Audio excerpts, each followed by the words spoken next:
नमस्कार मंडळी, प्रियसचे तुमचं स्वागत आहे. आणि आज आपण बघणार आहे हिरवा वाटाणा आणि छोलेची भाजी मिक्स अशी. मुलांना खूप आवडते, पुरीसोबत अप्रतिम लागते आणि ती आज भाजी बघणार आहे. आणि सुरुवातीला मी वाटाणा चांगला शिजवून घेतलेला आहे, छोले पण चांगले शिजवून घेतलेले आहेत. कांदा चांगला भाजल्यानंतर यामध्ये एक मोठ्या आकाराचा कांदा भाजून घेतलेला आहे.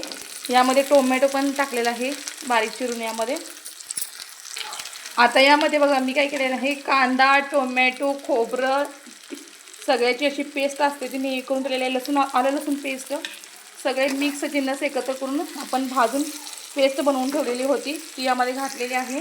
आणि इकडे बघा यामध्ये थोडं तीळ आहे, इकडे जिऱ्याची पावडर, तीळ आणि इकडं धन्याची पावडर असे तिन्ही पावडर एकत्र करून ठेवलेले आहे. इकडे जिरे, लसूण आणि खोबरं मी बारीक करून घेतलं होतं ते पण यामध्ये 1 चमचाभर घालायचं आहे. आता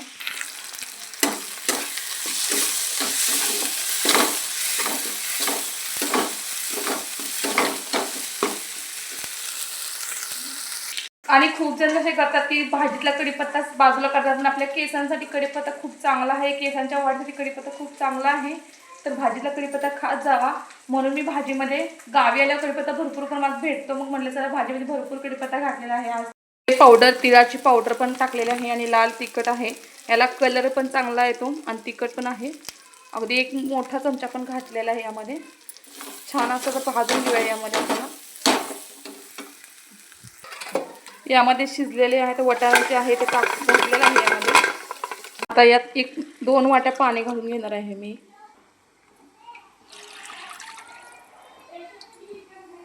आणि चवीपुरतं नमक टाकलेलं आहे यामध्ये. आणि यामध्ये बघा अर्ध्या लिंबाचा रस टाकलेला आहे यामध्ये. याने भाजीला चव वेगळीच येते, टेस्ट छान येते. आणि गावाकडे बघा इकडे अशी कोथिंबीर थोडीशी जास्त कोथिंबीर असते की वाळवून ठेवतात बघा, ती कोथिंबीर आपण इथे घातलेली आहे आता. आणि थोडंसं मिक्स करून घेऊया. आणि अशी मस्त अशी वाटाणा आणि छोलेची भाजी आहे ती तयार झालेली आहे.